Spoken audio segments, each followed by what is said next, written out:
Hello, everyone, and welcome to today's lesson on one of the most important foundations of economics, the law of supply and demand.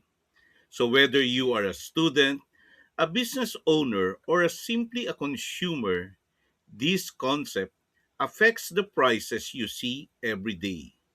In this lesson, we will focus first on the law of demand, clearly define what demand is, explain why understanding the demand and supply is important, and then we will look at practical examples using local businesses to make the concept easier to understand.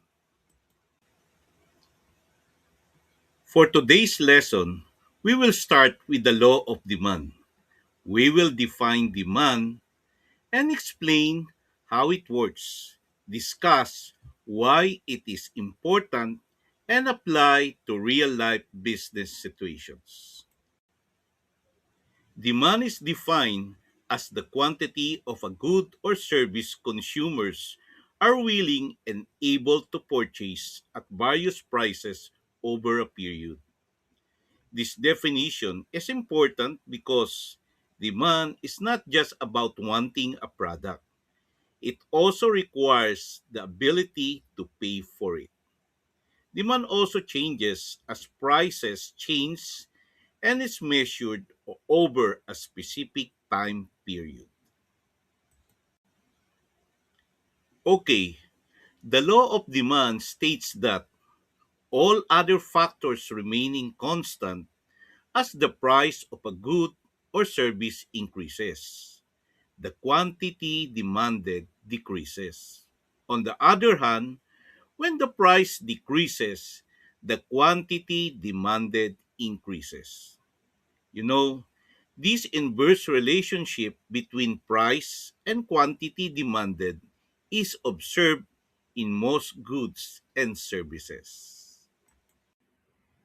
So you may ask, why does demand behave this way? Because demand behaves this way for several reasons. Consumers have limited income, meaning they have budgeted income. So higher prices mean they can afford less or they can pay for less goods. Consumers can also switch to substitute goods if prices rise.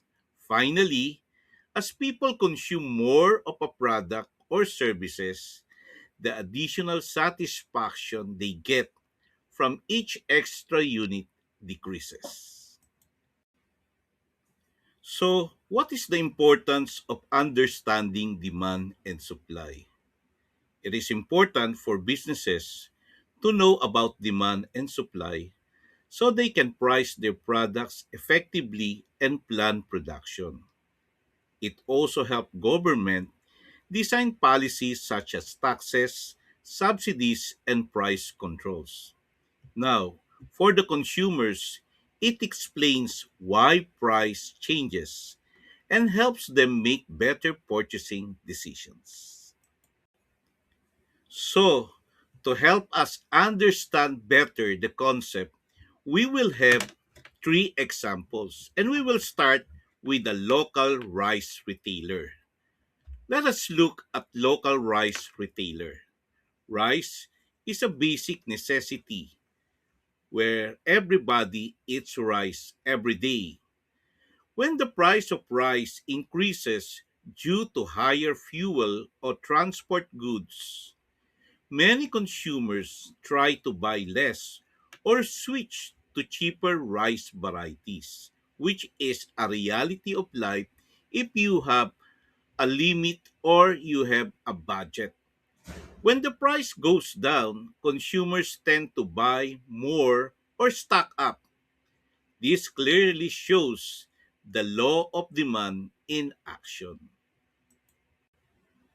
Now, as a second example, we will take up a local coffee shop. This is a non essential good and has price sensitivity. Now, let's consider a local coffee shop how the law of demand applies. So when the price of brewed coffee increases, naturally, some customers may reduce their visits or switch to a lesser cheaper substitute, which is an instant coffee at home. However, when the shop offers discounts or promotions with lesser prices, the demand increases as more customers are willing and able to buy a coffee. This example shows how demand responds strongly to price changes, especially for non essential goods such as coffee. Again, to further illustrate the law of demand, we will be using a third example which is very common to everyone. Let's consider a local bakery in your area. It focuses on bread and pastries, and it's a daily demanded product. Now, a local bakery selling bread and pastries also experiences changes in demand. If the bakery raises prices, customers may buy fewer items or only essentials because they are working on a certain budget. But if the prices are lowered by the bakery owner or they will offer bundle promotions, naturally, the customers will tend to buy more because given the certain budget or same budget, they can buy more pastries. This demonstrates how pricing directly affects the quantity demanded. Now that we have studied the law of demand, we now come to the conclusion. So, we'll be presenting to you our four key takeaways. First, the price and quantity demanded move in opposite directions. This means when the price of a good or service increases, consumers buy less. And when the price decreases, consumers buy more, assuming other factors remain constant. The second takeaway: consumer behavior is driven by willingness and ability to pay. Demand reflects not just desire, but the consumer's capacity to purchase at different price levels. And our third takeaway: lower prices attract more buyers and increase consumption.